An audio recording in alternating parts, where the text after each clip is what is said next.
12절까지.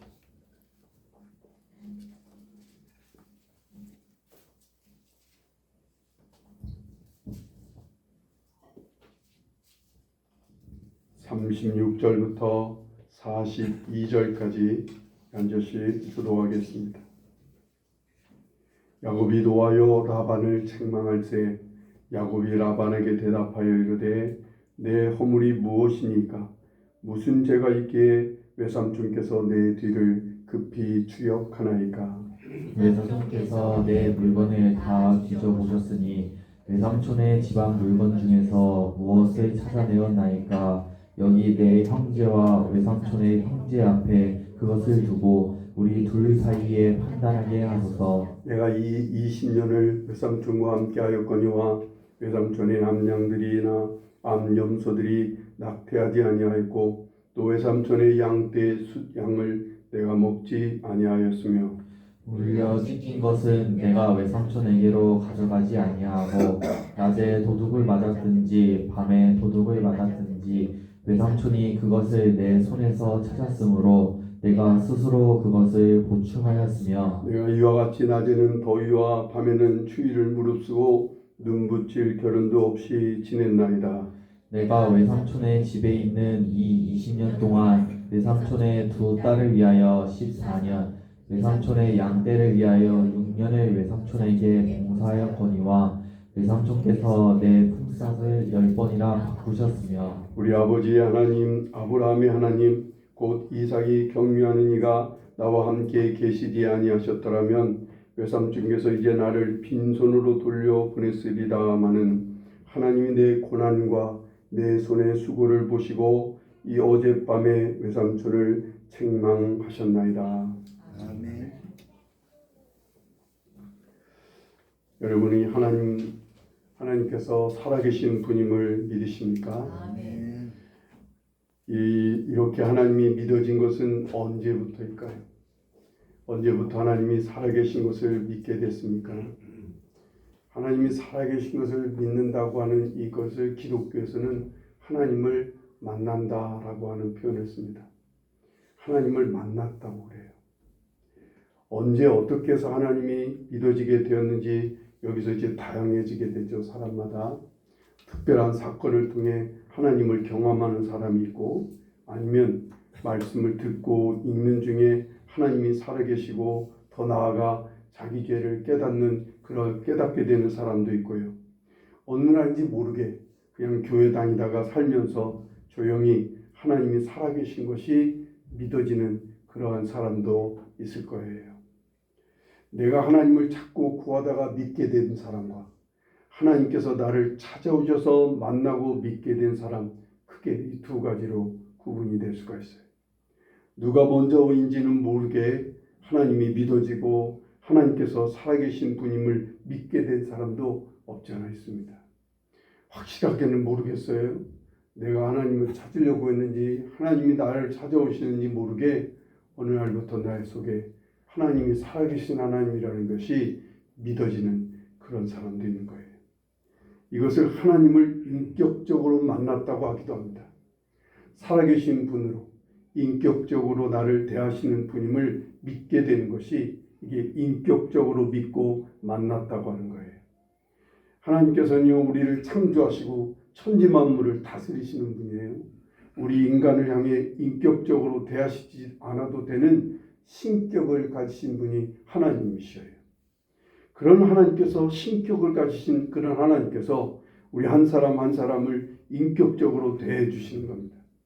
나를 알아주시고 나의 속사정과 마음을 알아주시고 나를 존중해 주시며 나의 말을 들어주시고 나에 대해 관심을 가지고 나와 대화까지 해주시는 나를 사랑하시기까지 하시는 그런 분이 하나님이신 거예요.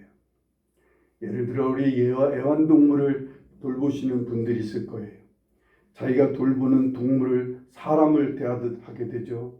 처음부터 그런 것은 아니지만 이제 키우다 보면 처음에는 애완동물을 먹이고 돌보고 점점 그 동물의 습성도 알게 되고 그 동물의 성질을 파악하고 그 동물이 아프면 치료해주고 그러면서 돌보게 돼요. 그러다 보면 마음이 열리게 돼요. 그래서 나중에는 그 동물의 마음까지 이해해주고 표정까지 살피다가 이제는 사람에게 말하듯 아주 다정하게 말하기도 합니다. 이렇게까지 지내게 되는 거예요. 이 일을 이렇게 애완동물을 키우는 분들의 마음속의 소원이 뭘까요? 작은 소원이 하나 있다면 이 애가 나하고 말 좀 같이 할 수 있었으면 좋겠다 라는 소원을 갖는 사람들이 많다고 그래요.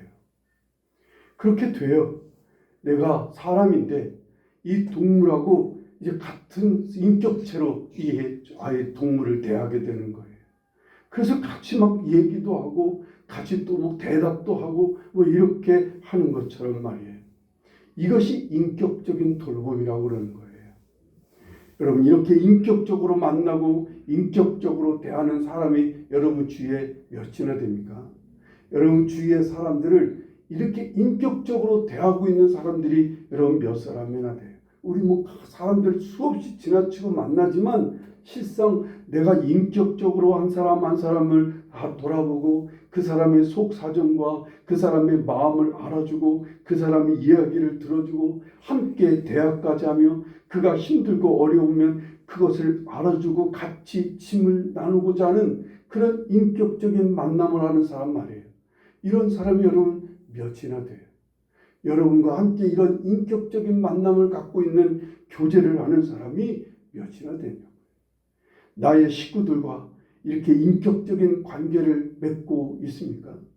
여러분 가장 가까운 식구들과는 가장 가깝게 인격적인 교제를 나눠야 되는 거예요. 근데 이게 되는 가정이 있는 반면 이게 잘 안 되는 가정도 많아요, 실은요. 이런 우리 인간을 향해 신격을 가지신 하나님께서 자신을 낮추고 우리와 인격적인 만남을 가지고자 우리를 찾고 부르시는 거예요. 이러하신 하나님을 어느 날 내가 믿게 되는 겁니다. 그것도 살아계신 하나님으로 믿어지는 거예요.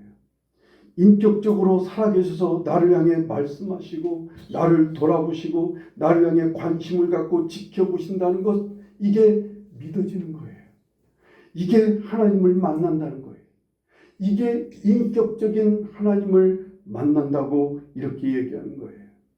얼마나 인격적이신지 나를 존중해 주시고 나를 이해해 주시고 나의 속마음까지 나의 머리털까지 다 세시면서도 그리고 화내지도 않으셔요. 그리고 혼내고 그저 마구 명령만 하시는 분이 아니라 따뜻한 마음으로 기다려 주시고 나를 향해 은혜를 베푸시고 열심히 나를 향해 대화를 하시고자 하신다는 게 이게 하나님이신 거예요. 야곱이 이런 하나님을 만나게 된 거예요. 이제까지는 자기 아버지의 하나님으로만 알고 있었는데 형의 미움을 받고 할 수 없이 부모를 떠나 도망치듯 나오는 과정에서 이제 여기까지 자기를 하나님 아버지의 하나님이었는데 도망쳐 나와서 베델이라고 하는 광야에서 드디어 하나님을 만나게 되는 겁니다. 베델이라는 황량한 들판에서 베개도 없어서 돌로 베개를 삼아 누워 잠들었는데 그 꿈에서 하나님께서 야곱을 만나 주셨던 거예요. 사닥다리가 보이고 그 꼭대기가 하늘에 닿았는데 하나님의 사자들이 사닥다리를 오르락 내리락 하는 그 끝에 하나님이 계시는 거예요. 하나님이 서 계셔서 말씀하시고 계시는 그 하나님을 야곱은 만나게 됩니다. 야곱은 꿈에서 깨어나자마자 비로소 하나님께서 살아계신 분이라는 사실을 알게 됐다고 돌을 세워놓고 거기에 기름을 붓고 하나님께 서원까지 하는 것을 보게 됩니다. 드디어 살아계신 하나님을 내가 봤다. 하나님이 살아계신다는 사실을 알게 됐다고 야곱이 고백하게 되는 거예요. 그뿐만 아니라 하나님께서는요 야곱을 향해 땅을 주시고 그 자손에게 이르기까지 큰 복을 받게 하시겠다고 말씀하셔요. 무엇보다도 하나님께서는 야곱을 지켜주시고 야곱을 떠나지 않고 함께 해주시겠다고 말씀까지 하시는 거예요. 야곱은 이렇게 살아계신 하나님께서 이렇게까지 함께 하시겠다고 하니까 자기 자신도요 하나님을 자신의 하나님으로 섬기며 자기에게 주신 모든 것의 10분의 1을 하나님께 드리며 하나님의 집을 세우겠다고 헌신까지 약속까지 하게 되는 거예요. 간단히 말해서요. 야곱은 하나님께서 살아계신 하나님이라는 것을 믿게 되었다는 겁니다. 그렇게 된 이후에 야곱의 삶은 어떻게 변했어요? 우리가 볼 때는 어쩌면 그렇게 그닥 크게 변한 것 같지는 않아요. 야곱은 라반 삼촌 집에 가게 됩니다. 일이 잘 풀리는 줄 알았어요. 하나님을 만나 뵀으니 하나님께서 함께 하시고 지켜주신다고 그랬으니 얼마나 일이 잘 될 거예요. 그런데 그게 아니었어요. 삼촌이 별로 인격적인 사람이 아니었던 거예요. 그저 자기 집에 굴러들어온 일꾼으로 여기는 거, 이 야곱을요. 그저 자기 이익을 가져다 자기에게 이익을 가져다 줄 한 사람의 일꾼이고 종으로 생각했던 거예요. 라반 삼촌은. 오늘 여기 41절을 보세요.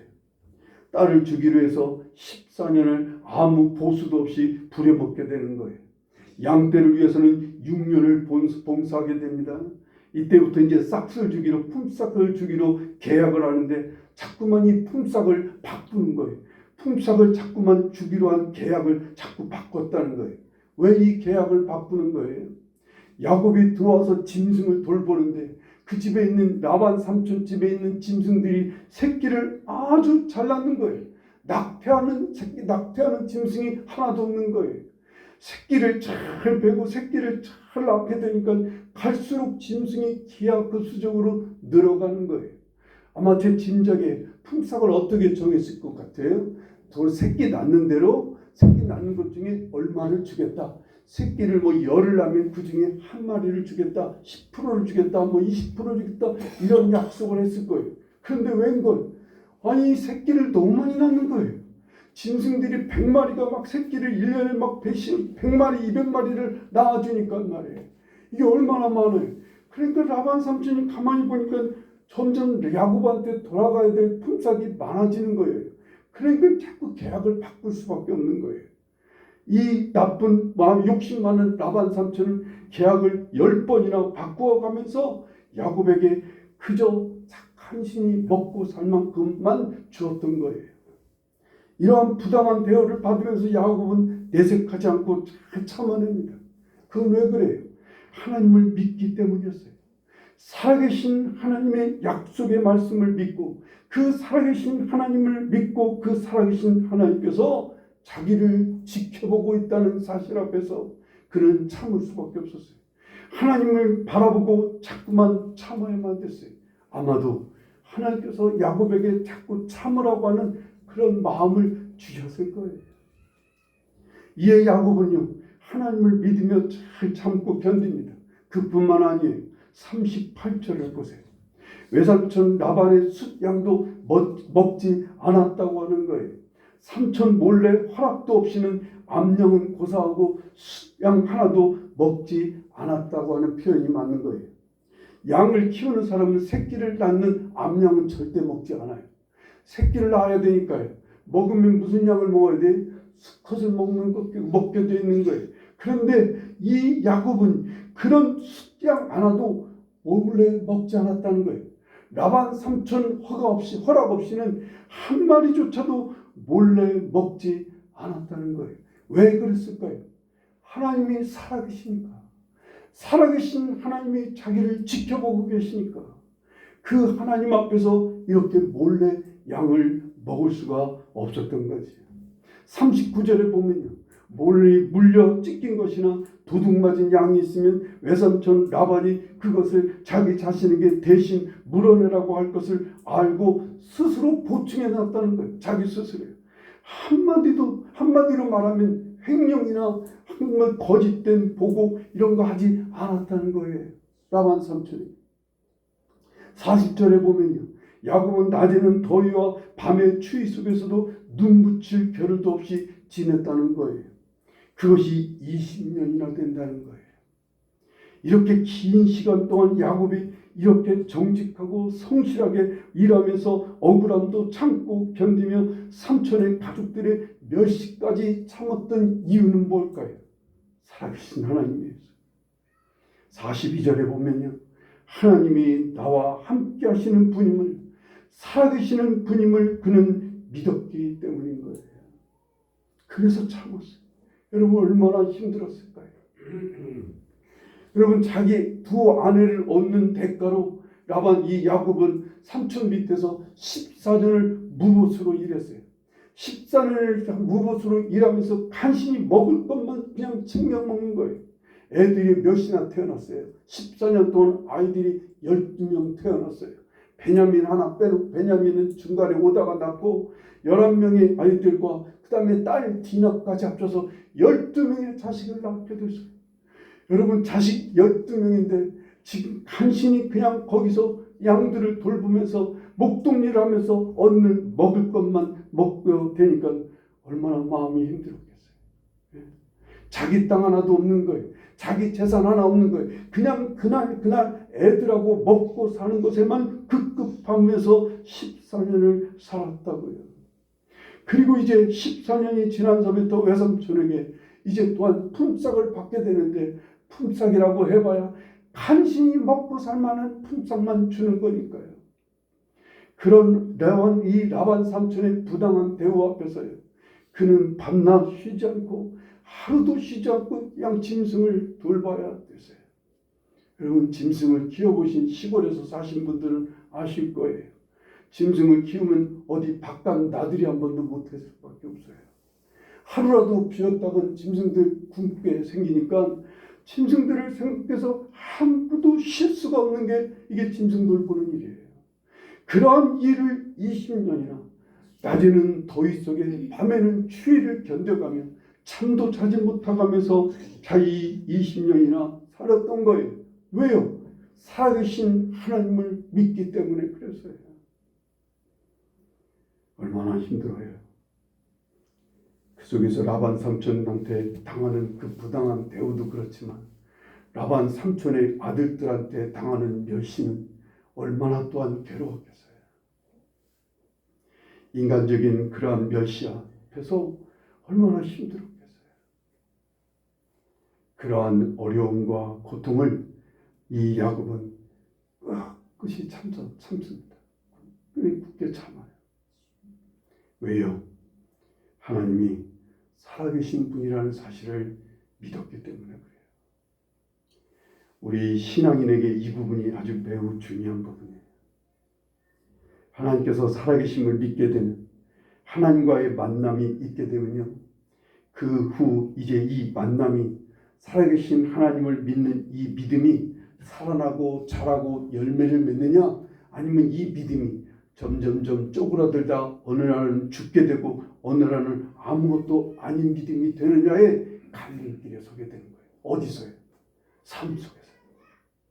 우리의 실제적인 삶 속에서 이제 하나님과의 향한 믿음이 점점 자라고 풍성해지기도 하고 튼튼해지는 사람이 있는 반면 믿음이 점점 이루고 하나님과의 인격적인 교제도 없어서 점점 신앙적으로 영적으로 쓸쓸해지는 성도가 있게 되는 거예요. 하나님께서 살아계신 분임을 믿어서 오늘 누가 보든 안 보든 정직하고 정의롭게 사는 거예요. 오늘 성실하게 사는 거예요. 더 나아가 하나님께서 살아계셔서 나에게 바라고 원하는 일을 내가 무엇인지를 알기에 그 원하시는 일을 내가 하는 거예요. 용서하기를 원하면 원하고 용서하는 거예요.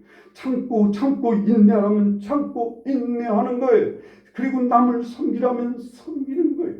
오늘 살아계신 하나님이시기에 힘껏 예배하고 하나님을 인정하고 높이는 거예요. 10년이 아니라 20년이 되도록 나를 위해 특별히 역사하시지 않는 것 같아요.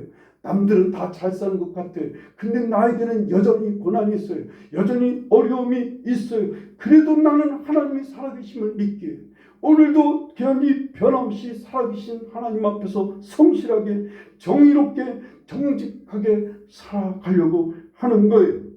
하나님은 이미 왜요?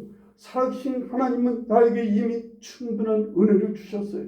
예수 그리스도를 통해 나의 죄값을 치러주시는 놀라운 은혜를 베풀어 주셨던 거예요. 야곱도 그것을 알았어요. 자기에게는 아무것도 없는 것 같지만 자기 삼촌 집에서 역사하시는 하나님을 야곱은 눈으로 똑똑히 봤어요. 자기가 온 뒤부터는 그 집에 낙태하는 짐승이 하나도 없었어요. 짐승들이 새끼들을 얼마나 숨풍숨풍 잘 하는지 자기 라반 삼촌의 집이 갑자기 부자가 되는 것을 눈으로 보는 거예요. 살아계신 하나님께서 자기에게는 역사하시지 않지만 자기 주위에서 역사하시는 하나님을 보고 야곱도 오늘 우리도 그래요. 그래도 끝까지 믿음을 지켜나가는 거예요. 때로는 넘어져서요 하나님을 외면하고 하나님 앞에서 잘못된 짓을 행할 때도 있어요. 그러면 힘써 일어나서 하나님 앞에 잘못을 인정하고 회개하는 거예요. 원망하고 불평하고 의심하기도 합니다.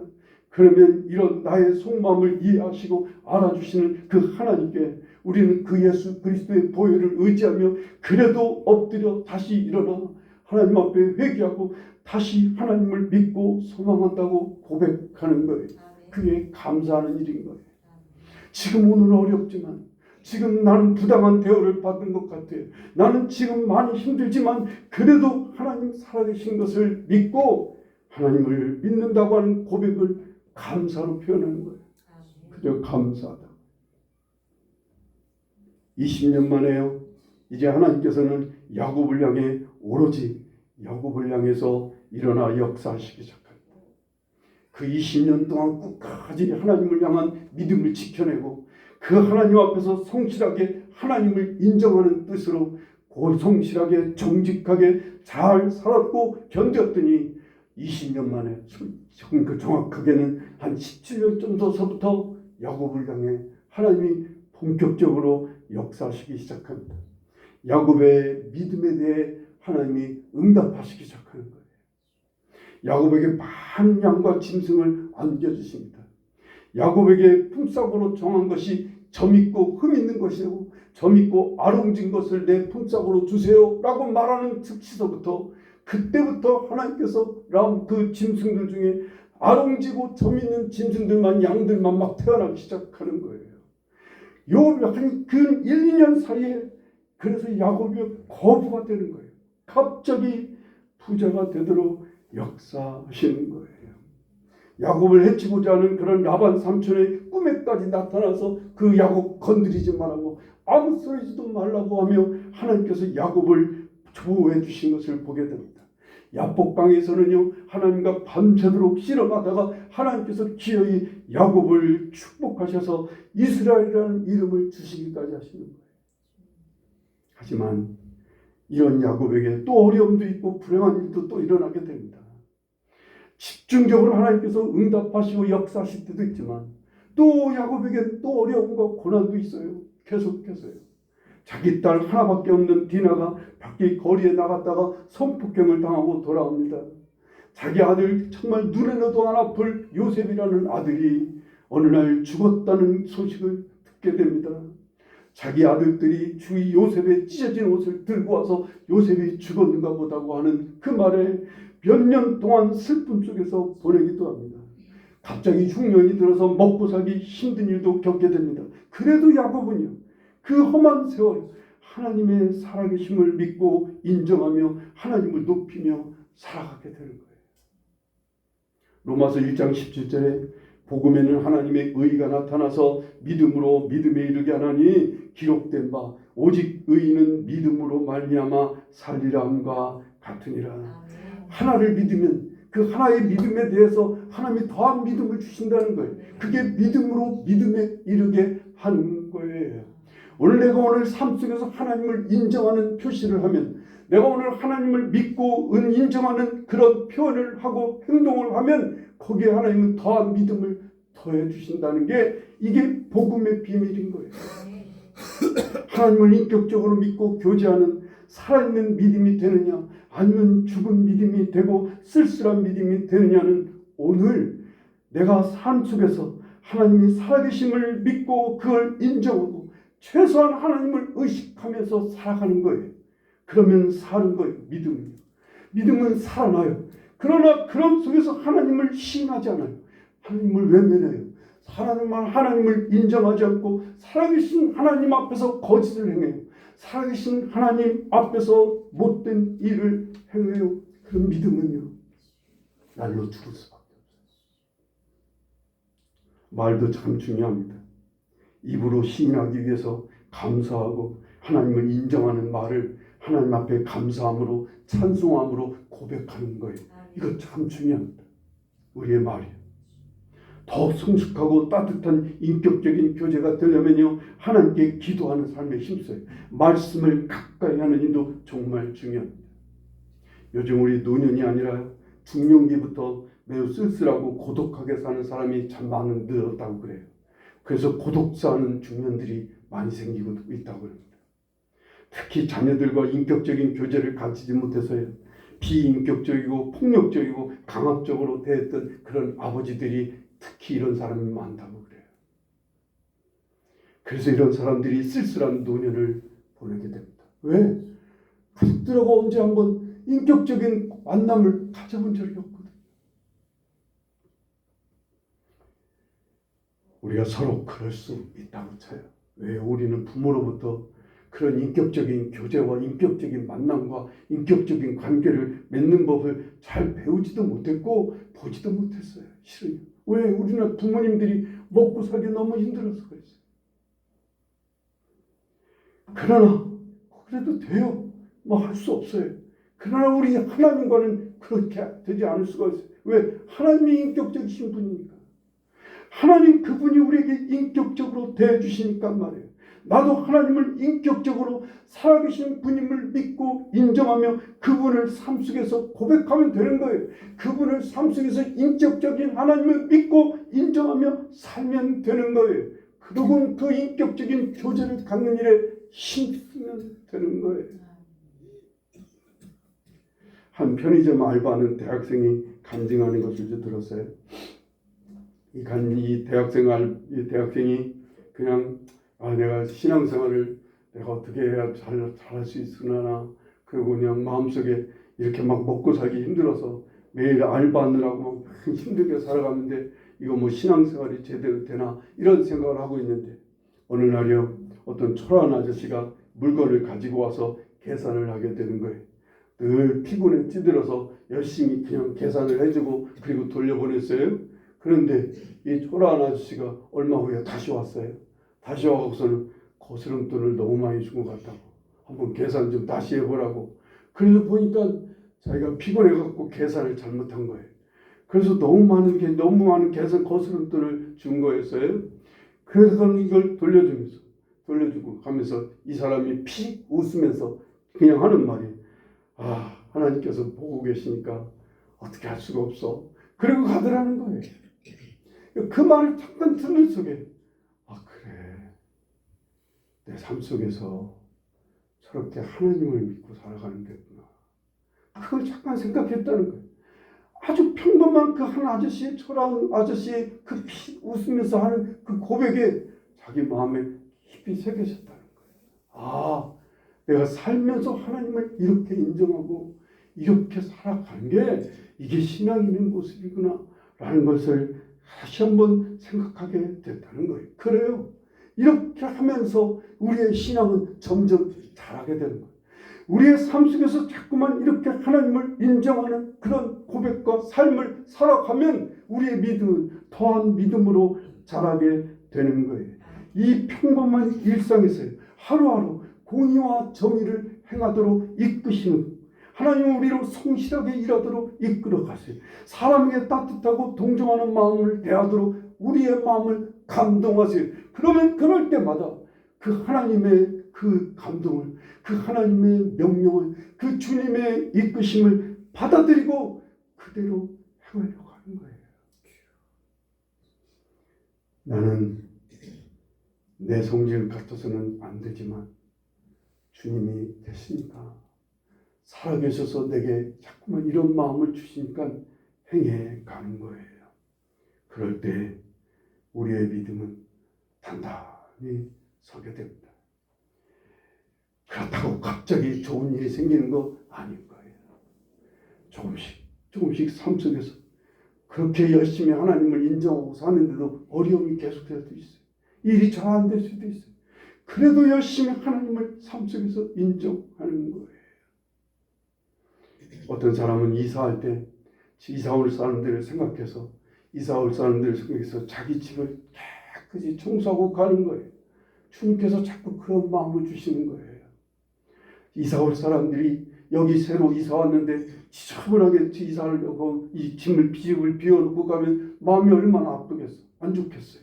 그런 생각이 자꾸 들어서 막 깨끗이 치워놓고 이사를 갔다는 거예요. 그런 삶 속에서 그렇게 주님이 주시는 감동을 따라 행하면 우리의 믿음은 단단하게 서게 되는 거예요. 그리고 어느 날 때가 되면 하나님께서 세상은 아무도 없이 나만 있는 것처럼, 세상에 아무도 없이 나만 보는 것처럼 나를 향해 하나님이 역사하시기 시작합니다. 하나님이 응답하시는 역사가 나타나기 시작합니다. 꼭 나한테 보라고, 꼭 나한테만 주는 선물인 거냐. 하나님께서 내게 역사하시는 것을 보게 됩니다. 믿음이 그렇게 해서 더 단단해지게 되고 살아있게 되게 되는 겁니다. 오늘 이 세상에서 우리 믿음의 사람으로 살아갑니다. 하나님께서 우리에게 이 믿음을 삶 속에서 일상에서 고백할 수 있는, 이 믿음을 표현하고 드러낼 수 있는 기회들을 많이 주실 거예요. 그때마다 놓치지 않고 이 믿음을, 하나님이 살아계신다고 하는 이 믿음을 표현할 수 있는, 나타낼 수 있기를 간절히 바랍니다. 그래서 그 살아있는 믿음에, 그 확실한 믿음을 향해 하나님께서 집중적으로 응답하시고 역사하셔서 여러분의 삶이 갈수록 복되어지고 갈수록 풍성해지는 놀라운 열매들이 나타나기를 간절히 축원합니다. 기도하시겠습니다.